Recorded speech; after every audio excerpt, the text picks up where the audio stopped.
Alright, this is episode 7, right? Yeah, so this would be questions 61 through 70 here.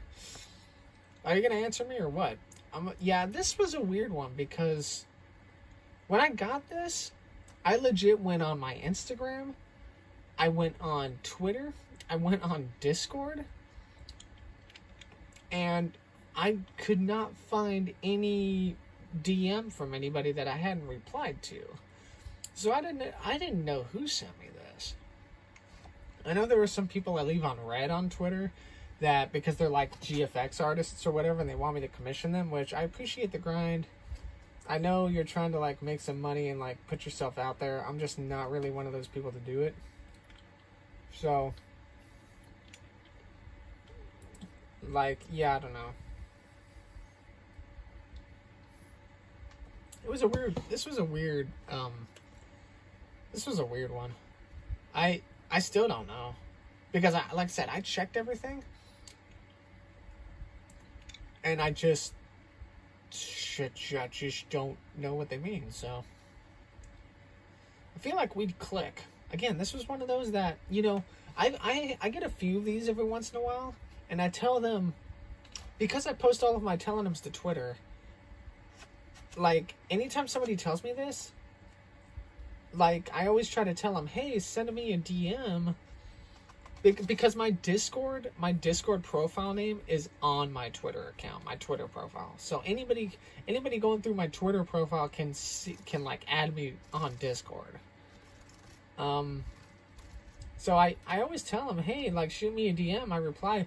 I've got a real good attentive rating. The only time my attention span dies down a little bit is like what I was saying about like people maybe like trying to like get me to be nice and friendly just so they want like me to commission them or whatever, which I'm not really into that. I don't really like people who do that, but like I'm not gonna be mean or block them or anything. But yeah, them saying I feel like we'd click.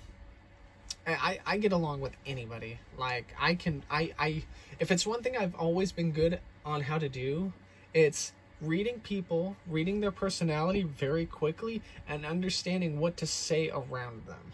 I've always been good at that. Like, incredibly good. Moving on. You think about having kids and why? Oh yeah, this was a touchier tell. So I'm sterile. Or at least a long ass time ago. I'm pretty sure I told I was from a recent doctor's appointment, but this was like 15 years ago. So I don't know. Maybe I could have kids. I'm pretty sure I'm sterile. I'm like 85% certain I'm sterile. Cannot have kids. And this was a disagreement Lauren and I had, because she wanted, you know, what's funny is Lauren has PCOS, which is a health disability that affects like the womb of like a woman, to where like it makes the period process irregular, and it like messes up like the menstrual cycle as a whole.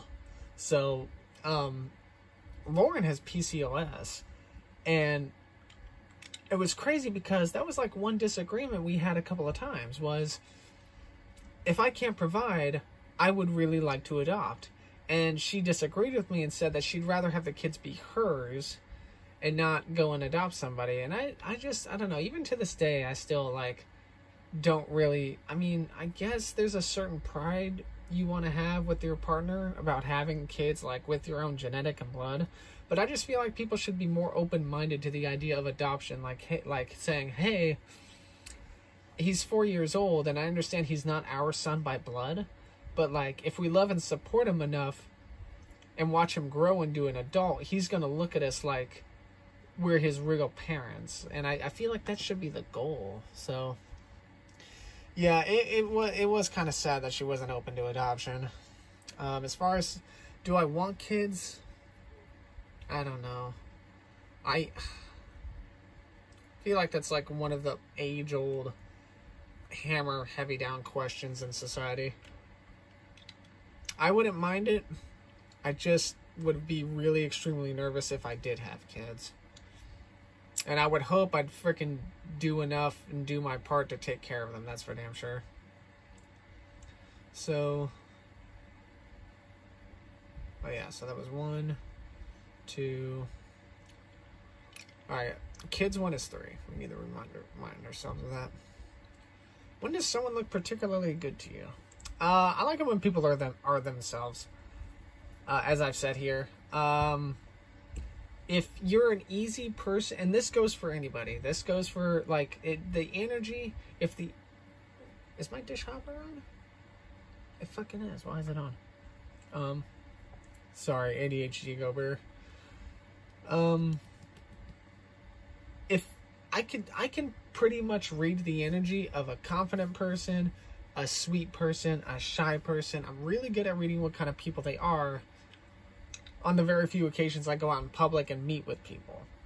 So I just like it when people are them. I don't like it when people, like, a turnoff for me is when I can sense somebody is forcing themselves and or forcing their friend to act a certain way when I can sense they particularly don't want to. I don't like it when people do that with me. For a while, my softball friends would try to get me to go out and go out and eat after softball games or go out and go prance around the town or even maybe go to like a rave or something like that. And I'm not that person. And I don't want to sit somewhere, be uncomfortable, and make things awkward for my friends if they're trying to show me off when I don't like being showed off. So yeah, if somebody just, if I meet somebody and I can easily tell right away they are being them, that is the real them I'm seeing in that moment, that is when somebody looks good to me. Or even if I catch glimpses of them being themselves, even though they may be a little bit nervous to show off them their own real personality, that's fine too. I just don't like it when somebody feels forced and or forces somebody to act a certain way when it's not them at all. Alright, so that was 4. What do you have on today? Clothing wise, it's just gym shorts. Yeah, it's summer. It's hot in Los Angeles. In fact, this is what I'm wearing right now. Just gym shorts, no shirt, no nothing. Because during the summer, that's pretty much what I wear. So it's not that big of a deal. And but it is August, so weather will be changing soon. I expect to be wearing just shorts and maybe a t-shirt come the end of October, but then when it gets into winter, that's when I'll be wearing my long sleeve stuff, my casual lounge wear and all of that. So the kids one was 3, right? I don't fucking remember. Yeah. Kids one is 3. My short-term memory is awful. Long-term memory is great. 4, 5. This was pretty self-explanatory. Some of these questions are really self-explanatory. I feel like I don't need to really talk much about them. So this is 6. Do you think men should be able to protect women? This was an interesting question. This one made me think a little bit because there are some women out there that can protect themselves, and maybe that's because they grew up in a shitty environment to where they had to learn how to do that. Now, maybe once upon a time it was tradition that the male always had to protect the female, but that was some odd 100 years ago and some more. The times have changed very drastically in a very short amount of time. And now, if we're using me as an example, depending on who I'm dating, let's say, for example, I'm dating a VTuber I like and that I get along with. She's tough and she's confident on her own terms. So while I may protect her in most cases, I definitely think that if I can't protect her sometimes, I trust that she can protect herself in those occasions. So I think for me, it would be a good 60-40 split. Now, let's say there is somebody that I have a crush on that's introverted and shy. Now, if I'm dating that girl, I will probably go from a 60-40 split of protection to like an 80-20, because she may not be as confident in the occasion of she needing to protect herself. Now, we're going to go to the other end of the spectrum on this. Now, do I think the men should protect women? It depends on the couple. It depends on how they were and what they were taught growing up. Now, should the woman protect the man? I believe some girls won't do that because, again, of their upbringing. Maybe they grew up in a family where they didn't really know or learn how to. But to some of the other tougher upbringing girls out there, that grew up in like low income places or something like that and kind of had to like, survive. I think it is their right just as much as the man's to protect their partner should the situation present itself to where they need protection. So let's backtrack a little bit. If I'm dating the V2 I really like and that I play games with, it's a 60-40 split, just as per what I was just saying. Now, in the event I get hurt and or I start catching shit that I didn't cause, the 60-40 split in my favor to her is going to easily flip-flop because this is how she is, and it's going to be a 70-30 lean on her to protect me because I feel like that's how she would react to the situation. Whereas if I'm dating a shy and timid girl, you know how previously I said it's an 80-20 in favor of me. If I start getting attacked, the shy timid girl that I like, that I would be dating, it may not rise even to her side of the spectrum. It may go down from 80-20 to 50-50. She'll probably want to say something and stand up for me, but because she hasn't been put in that situation much, like in her life prior up until that moment, she may have a harder time going about it, which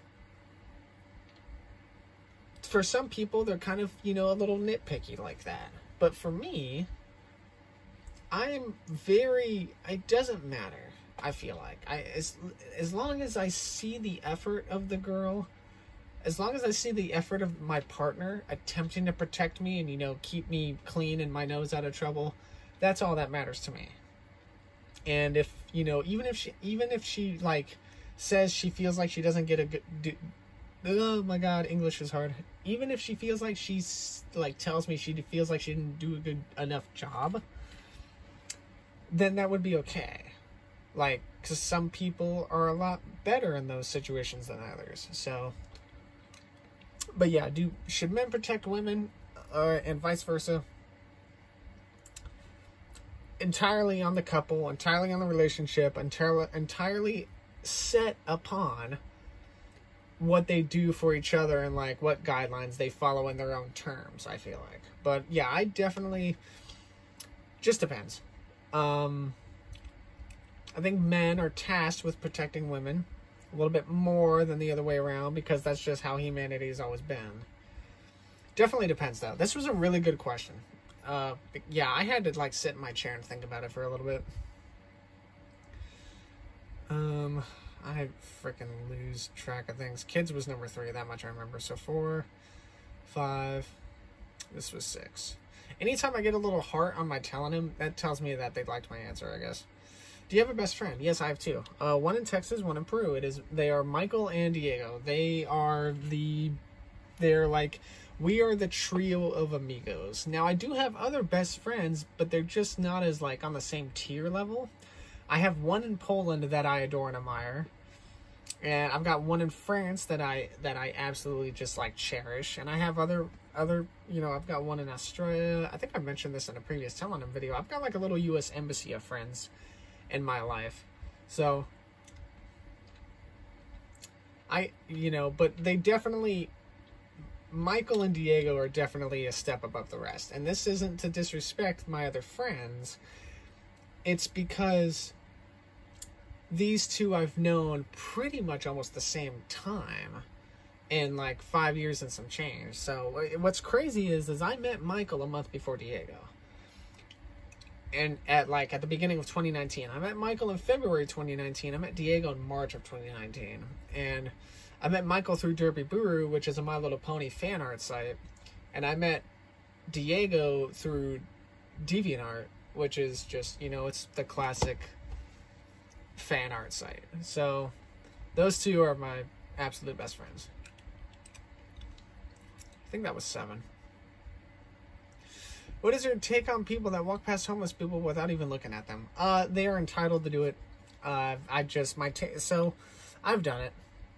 I don't know how it is in other places, but in Los Angeles, homeless people, you have crazy homeless people and or like sporadic homeless people here in Los Angeles, but you also have really chill, mind themselves homeless people, in my experience, especially when I used to take the public transit like for a good like number of years. Now I'm just talking strictly Los Angeles. I don't know what the homeless people are like in like San Bernardino, and I don't know what the homeless people are like down in Orange County. So I'm just talking like Los Angeles, suburbia LA, kind of like where I live, or like downtown. And people that walk past homeless people, they have every right to. You don't have to engage with homeless people. Some people are kind of like weary of them, maybe untrusting, bad experiences, trauma scars could like flare up about previous, you know, homeless people attacks on them. So I do talk to homeless people if they talk to me, because I feel like if you respond to them, if you give them an answer instead of ignoring them, they most likely will accept the answer, tell you God bless you or whatever, and then just walk away. So I've been asked many times, I've been asked by homeless people if I have a lighter, or if I have a couple of things that change, or stuff like that, or if I know where something is, and I'll always have an answer if I'm talked to, which I guess goes towards like my polite demeanor. What the hell is that? Polite demeanor. So yeah, I think this was question 8. So let's see. Question 9. You always know the right thing to say. How do you do it? I don't. I don't, you know, when I get told things like this, I have a mixture of flattery and a mixture of perplexion, because as much as I think I want to say the right things, I know I don't always do it. If somebody asks, I give a lot of advice. I give better advice to people than I do myself, which is just tragic, but what can you do?